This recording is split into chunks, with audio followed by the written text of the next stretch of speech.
If you've been following along with the podcast, thank you so much for continuing to check me out. And if this is your first time listening to one of my episodes, welcome to my big tiny life. I appreciate you click and play. I appreciate the messages and feedback. I appreciate the support. Every listen helps with the algorithm. Every interaction lets me know that it's cool to keep doing what I do best. And that's run my mouth about everything and nothing at all.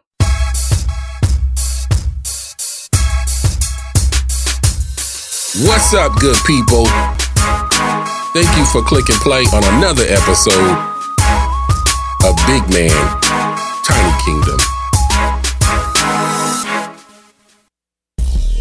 It's the start of another summertime. The heat is saying hello again here in Arizona. The flowers and bushes and trees and weeds are blossoming. So has that nasty pollen stuff, which is tearing up my sinuses. The sun is setting later in the day, and I'm doing better than I deserve. Praise the Most High for that. I've come to the realization of quite a few things recently. Some being very cliche, but still very relevant. Time stops for no one. With age comes wisdom. Money comes and goes. I'm going to take credit for this next one. I know there's nothing new under the sun, but I've never heard this said before until I said it. Everybody is your friend until they ain't. Take a moment to let that one sink in. I relate that to unconditional love being a rare thing. It's kind of mythical. A man and a woman can say they love each other with all their heart. They call each other best friends. They go through their life with this partner, believing they have in front of them the most wonderful person in the world. However, if too much major disagreements happen, if infidelity occurs, if there's a change in personality, consistency, finances, whatever action takes place that doesn't sit well with the other person, then the friendship, the admiration, the irreplaceable bond, it all becomes tarnished. It's now possible to despise or even hate that same person you once would supposedly take a bullet for. That same person at some point down the road, they now become replaceable. Friendship and love is conditional. So that's why I live my life by the saying, everybody is your friend until they ain't.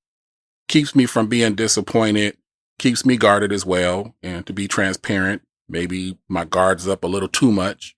It's probably holding my emotions hostage, and it's probably why I haven't fully put myself out there to truly invest in committing to someone. None of that really has anything to do with this episode's topic, but another saying that I like for myself is that there's no place better than the present, which that does relate to what I'm going to share with y'all, because I'm really starting to embrace that more and more these days. Like I mentioned already, time isn't stopping for any of us, and that scares me a touch. I still have so much that I want to do. I want to see all 50 states, but I don't travel much. And there is nothing really stopping me from going places. Now, I could say that having enough money to take vacations is the reason, but that wouldn't be 100. I spend money on some pretty expensive electronics and car toys. I could blame it on my career, and that would kind of be fair because I'm not in a position to play and have fun all the time. My job is in person. I'm not a salary employee. I can't just get up and go when I please. And that's the part I've been thinking a lot about lately. I'm ready to explore other work options. The idea of working remote intrigues me. You may be saying, so then just do it. I wish it was that easy. I'm concerned about my age. I'm knocking on 50's door. The work environment I'm in now feels very secure. I've searched a lot, and I'm not finding available jobs that pay what I make for the type of work I do, and the circumstances for why I need the type of employer I now have. I'm not going to go deep into that, but my financial situation needs the amount I earn and the benefits that come along with it. I still have 15 to 20 working years. It'd be nice to have the opportunity to retire early, but I'm not very optimistic about that. I don't have a ton saved yet for retirement. Using a calculator for my state pension, I already know that by itself it won't be enough. I worry about how much SSI will change over the next couple decades, and will it be enough supplemental income for me? So that situation has me hesitating and keeps me stationary for the time being. But I'm in love with the idea of being a digital nomad, getting to travel from place to place and working remotely to keep money coming in. It's a great concept. It's a beautiful way, a realistic way for me to get cross-country destinations checked off my bucket list. An ideal situation would be spending summers in Washington State or Oregon or maybe even Alaska.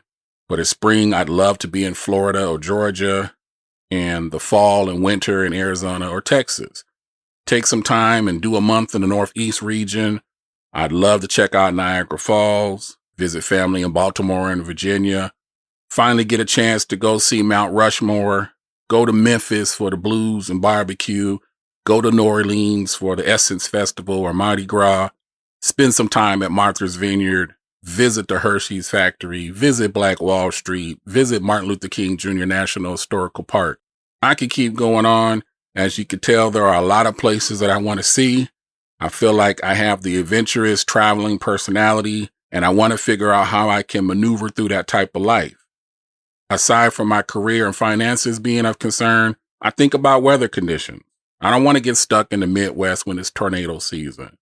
I don't want to be in Florida dealing with hurricanes or on the East Coast when there are snowstorms. And even though I live here and I'm used to it, I'd prefer not to be in Arizona when it's 110 degrees.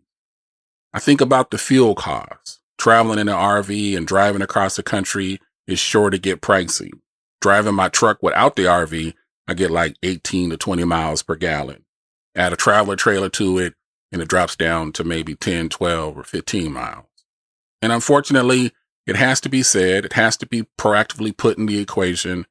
It's a risk in certain parts of the United States driving while black. There are still some areas that are not as welcoming to outsiders as we may all want them to be. It's the least of my concern because I don't fear man like that, but it is a thing. I'm a law-abiding citizen. I'm outwardly conscious about my safety, and I'm respectful of people's space. I'm appreciative of being able to go where I want and have that freedom to explore this country.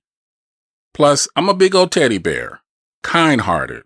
But my spidey senses know when to be on alert, and I know when to and when not to use a certain level of emotion when dealing with people and our differences and being in an environment that I'm not familiar with. Traveling from one state's border into another, there are different Second Amendment rights for protecting yourself with a weapon, so it's not as easy to always stay strapped and ready to defend yourself when you're not in your hometown. I'm not sure of what all it takes to live on the road. There are tons of people that do it, lots of them younger than me, lots of them older than me. They are my living examples of the reality of it. It's exciting to me. I'm researching it. I'm looking at what I currently got going on, and I'm evaluating what changes I may need to make for this to be successful for me. If I go this route, I want to be comfortable with it. I want to be safe about it. I need to not be able to struggle with money. I plan to be at the state and national parks and the RV resorts with the fancy and bougie amenities, so I need to make sure that the finances are there to support that. Ain't no way I'll be boondocking or off-griding to take advantage of free camping.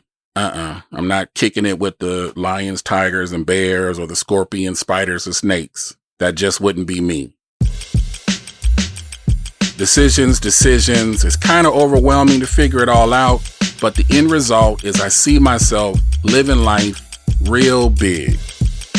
If you're already working and traveling on the road full time, please help me out and share with me how you are doing it at Big Man Tiny Kingdom on Instagram and Facebook. Until the next episode, y'all keep it kosher, good people. Make sure you're out there having all the fun in the world you can have. This is Big Man Tiny Kingdom.